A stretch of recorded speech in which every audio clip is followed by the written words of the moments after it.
Hey guys, Fox here, and today it is time to look back at my 2025 UFL season predictions. Did this one last year, and it was a really fun one to do, where I go back and look at what I predicted for the attendance TV ratings, as well as the actual standings predictions. And well, in terms of the standings, it was pretty shocking how close I was in one of the conferences. But without further ado, let's get right on into this by looking at my attendance predictions.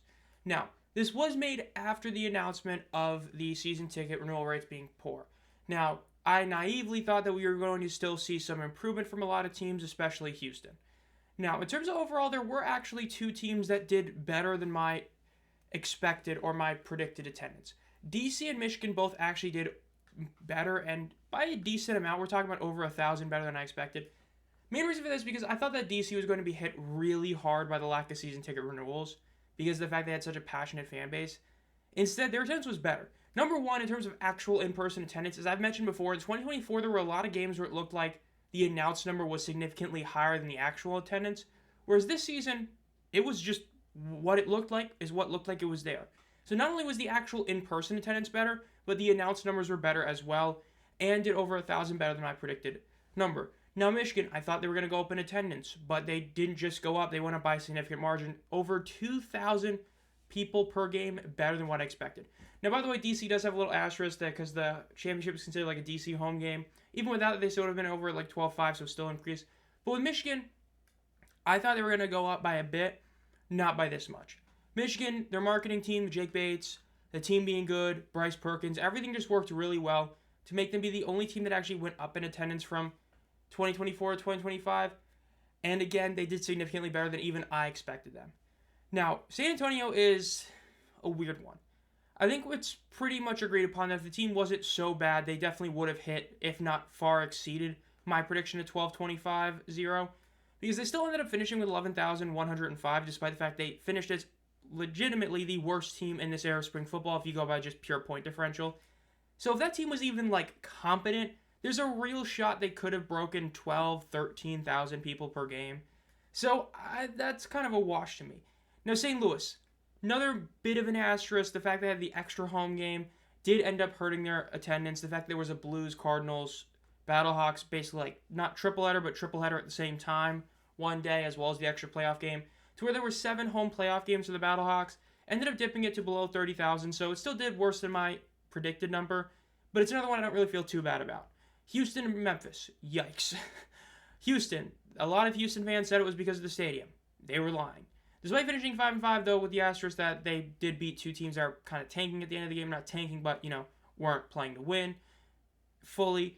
They ended up finishing with 5,700 fans per game and that one horrid game. And Memphis didn't even hit 4,000. Both those areas absolutely failed in regards to attendance. And it's no shock why they're the two teams that are essentially confirmed to be relocated at this point. We all kind of know that Birmingham and Michigan are the two that are, potentially going to stay depending on what happens. We all kind of know Houston and Memphis are gone. And this attendance pretty much shows it. Now, Arlington and Birmingham. Both teams were disappointing. Now, Arlington was a bit less disappointing. The fact is the team was worse than the Stallions were, yet still had better attendance. Yes, the Stallions had the one Mother's Day game, but as I've said before, when you had a sub 5,000 game, I don't care when it is. I mean, unless it's at 2 a.m. local time, no excuse to be under 5,000. That tanked their average a lot. Without it, they both pretty much averaged, under 10K. Weren't terrible, weren't great. So you had 4 teams that were under my predicted ones, but weren't insanely under it, or were very easy to understand why. 2 that just outright failed in Houston and Memphis, and then 2 that were much better than my expected attendance in DC and, of course, Michigan. So for attendance, My predictions, not really that great, but they weren't terrible, at least compared to the TV ratings. Now, my TV ratings that were predicted were completely off. Now, of course, Friday Night Football was the one that was the most off. I had a lot more hope for Friday Night Football, and obviously it was nowhere near that. Let's call it nowhere near it. Right now, Larson, he said that, he expected to be lower, so, I guess it's, me for being naive on that one. But Fox minus that, I predicted 1 million. ESPN I thought would be 0.9, and then ABC I thought would be 1.1, Friday Night Football 1.3. So what did we end up getting? Well, we ended up getting ABC actually did average somewhat close to it at 0.9. The early games really hurt him, the 0.6 and 0.7. But overall, not really that far off. It was pretty close, but not super close.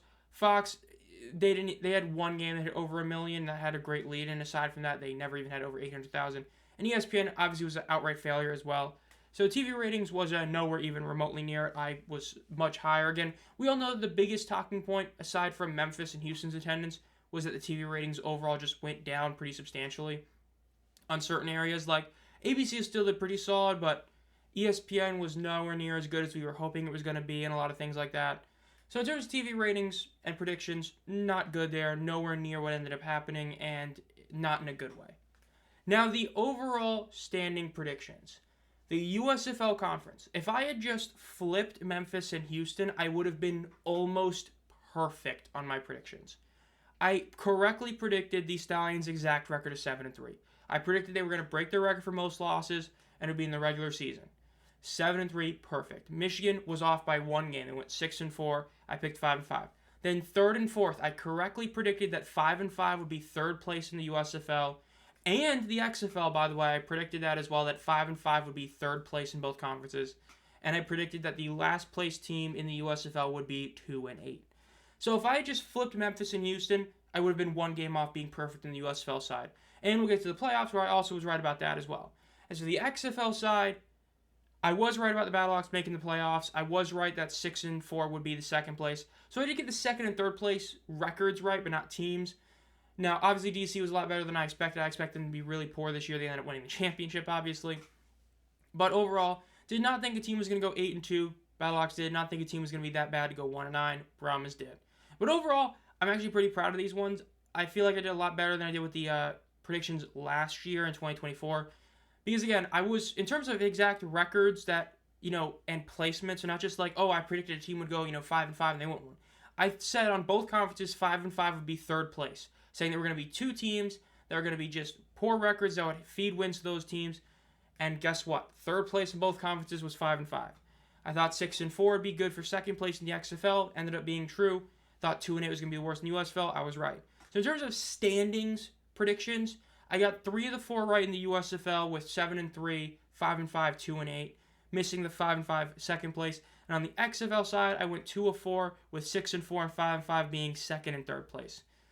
So I'll take that. I got 3 of the 4 playoff teams correct in terms of who I thought was going to make the playoffs. So we take those. Now in terms of the playoff predictions, again, the USFL side, I almost nailed to a literal T. I was so close to perfectly getting the USFL. This is what I mean. I predicted not only would the Panthers beat the Stallions at Birmingham, but I predicted that they would then lose in the championship game to the Renegades. So yes, the XL side, I was still also right about the Battlehawks choking in the first round, which they did again. And so I got that right. So the first round, technically, I view it, I was right. I thought the Battlehawks were going to lose whoever they played. And then I said the XL is going to win it overall this year. But the Panthers, I was so close.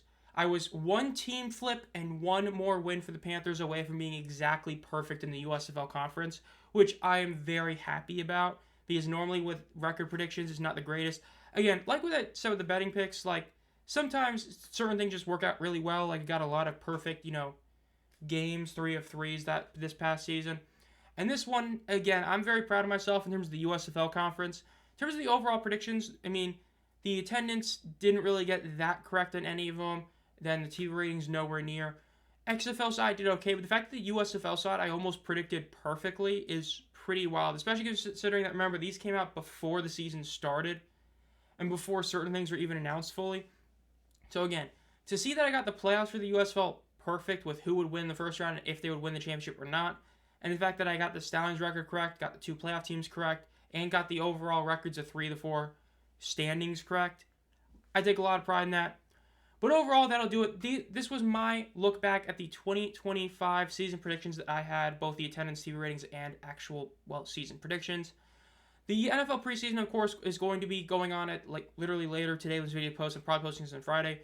So expect on Monday or Tuesday to have a video talking about some of the performances from USFL, XFL, UFL guys, as well as potentially doing a live stream for a game in 2 weeks. I believe next Tuesday is when I schedule the Fantasy Football League draft, which will be going live for that. And either that weekend or the weekend after, I will probably live stream a preseason game, one that I'm getting and has UFL players in it. So be looking for that. Make sure you subscribe to the channel if you enjoyed this video, like the video as well. Think about becoming a community member for as low as 99 cents a month. This month, you're getting 2 exclusive videos instead of just the regularly scheduled one. Already posted my first one about my trip to the first ever night one at SummerSlam. And then I'll have another one coming out later this month. And as always, guys, have a great night.